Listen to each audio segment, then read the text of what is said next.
Welcome to the hands-on section, and we begin with the first example that we just saw.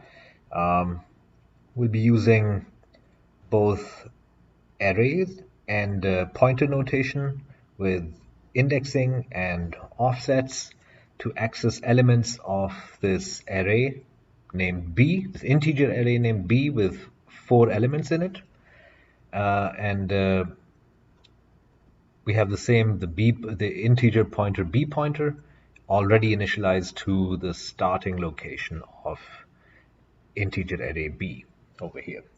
And like I already showed you, we have 4 for loops in which in each loop, we access all 4 elements of this array B using different notations. So we begin over here with the array index notation. That's first. Then we try out the array offset notation. Then we try out the pointer index notation. And then down here we finally have the pointer offset notation. Okay. Actually, this should not be pointer offset. This should be array offset. I think some of the comments are not right. So this is array offset. This is pointer index, and then we have pointer offset down here. So the output is going to be the exact same that we saw before in the slides. So you can see it's elements of the original array B are 10, 20, 30, 40, and we'll see the same 4 elements accessed and printed out in each for loop. So 10, 20, 30, 40, 10, 20, 30, 40, 10, 20, 30, 40, 10, 20, 30, 40. So no surprise over here, no input to give, nothing much to step through. So let me move on to the next example. So this is the one in which we had those 2 copy functions, copy1 and copy2. I made a change over here to this particular array over here. And yeah, let's try this out.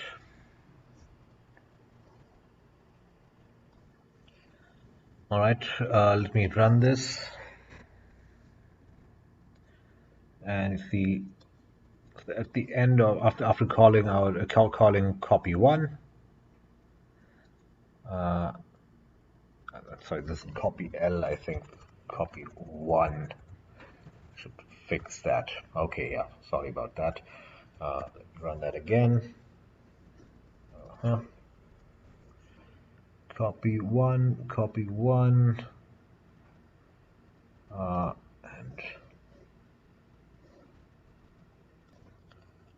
and this one, of course, the function definition itself, also copy1. And let me try that again. And there you go. Yeah. So there was a typo over there, and I copied pasted it incorrectly. Instead of copy1, the function name was copy L. Okay. So we print out string 1 after calling function copy1, and that is hello, which is what string 2 already was. So we copied string 2 into string 1.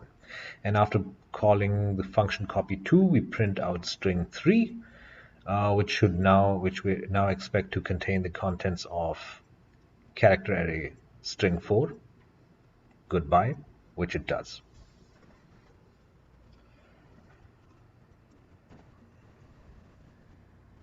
Okay, so this is also an example that I already explained how the code itself works.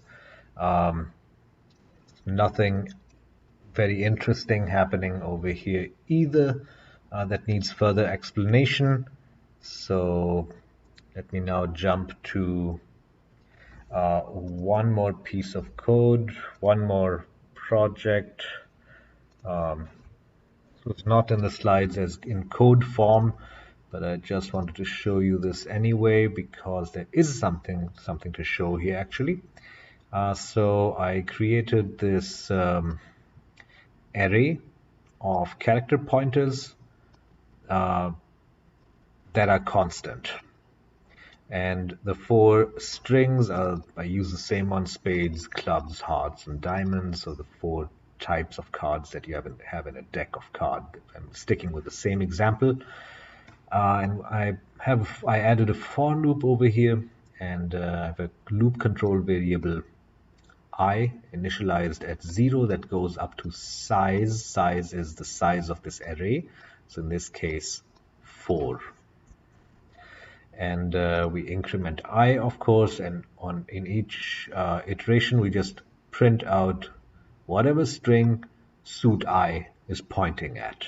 And I added a new line character, so each of these strings is printed on a separate line.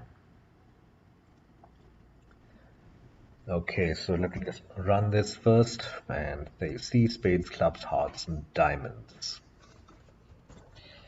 Now, I wanted to show you what this array of character pointers or array of string array looks like in the watch window. That's also worth seeing. So I'm going to add a breakpoint on the for statement and run this, and we hit the stopping point over here. So I is uninitialized over here, but what I wanted to show you is how suit shows up. You can see there's a lot to see over here. So we have one address, another address, another address, 4 addresses for the four pointers that are stored in the array, in the character pointer array suit. Not only that, it also shows us the string that is contained at that is pointed at that starts at each of those address locations. So spades, clubs, hearts starts at this address, and diamonds begins at this particular address. And because we saw that triangle over there, we can open that up for a neater look. You can see, you can look at the starting address of each of those strings separately. So 0, 1, 2, 3, 4, spades, clubs, hearts, and diamonds. Spades, clubs, hearts, and diamonds. Yeah, and beyond that, there's not much else to look at. I'm going to remove the breakpoint with F9 and let this run to the end. And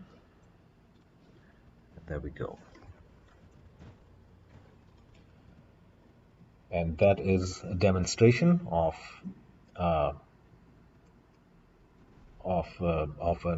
array of string pointers or character pointers set to constant. Of course, I can't change the values of any characters in these strings.